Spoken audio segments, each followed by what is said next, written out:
टुकड़े टुकड़े हो जाती है। रेबेक्का उन्हें बीच में रोकती है और एल्वीरा को कहती है कि चिंता न करे, क्योंकि बिना ड्रेस के एग्नेस बॉल में नहीं जा सकती। वह अपनी बेटी को बिस्तर पर सुलाती है और उसे नींद की दवा देती है। एग्नेस अपने पिता के बेडरूम में रोने चली जाती है, जिसे उसने सड़ने की बदबू से निपटने के लिए फूलों से भर दिया है। कीड़े उसके पूरे शरीर पर रेंग रहे हैं, लेकिन रेशम के कीड़े उसकी ड्रेस को ठीक करने के लिए पहुंचते हैं। अचानक एग्नेस जागती है जब उसकी मृत मां उसके सामने प्रकट होती है। वह कहती है कि उसने अपनी बेटी की जेब में नए जूते छोड़े हैं और उसकी गाड़ी आधी रात को कद्दू बदल जाएगी। अगले दिन रेबेक्का एल्वीरा को विग के साथ तैयार होने में मदद करती है। पार्टी में हर लड़की को प्रिंस से अपना परिचय देने का मौका मिलता है, जो बहुत बोर दिखता है। उसके दोस्त गंदी टिप्पणियां करते हैं, जबकि एक नौकर प्रत्येक कुंवारी के बारे में कुछ जानकारी पड़ता है। जब एल्वीरा की बारी आती है, सोफी अन्य लॉर्ड्स को बताती है कि उसने उसे खुद ट्रेन किया है, लेकिन जूलियन फिर भी प्रभावित नहीं होता। इसके बाद डांस का समय होता है और एल्वीरा को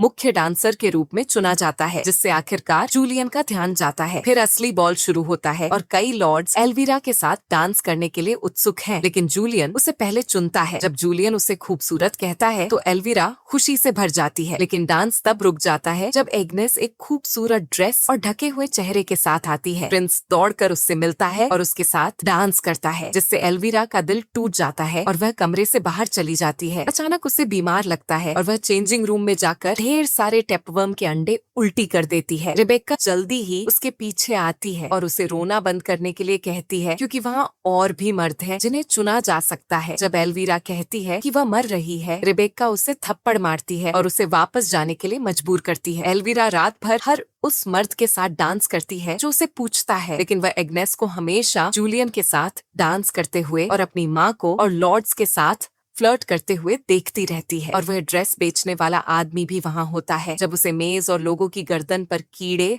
और मैगॉट्स दिखने लगते हैं, तो उसे एहसास होता है कि उसे चक्कर आ रहा है और ये उसके दिमाग को प्रभावित कर रहा है। फिर घड़ी 12 बजाती है और एग्नेस घोषणा करती है कि उसे जाना होगा और वह भाग जाती है। एल्वीरा गुस्से से देखती है कि प्रिंस उसके पीछे भागता है। जब वह वापस आता है, उसके हाथ में एग्नेस का जूता होता है और वह कहता है कि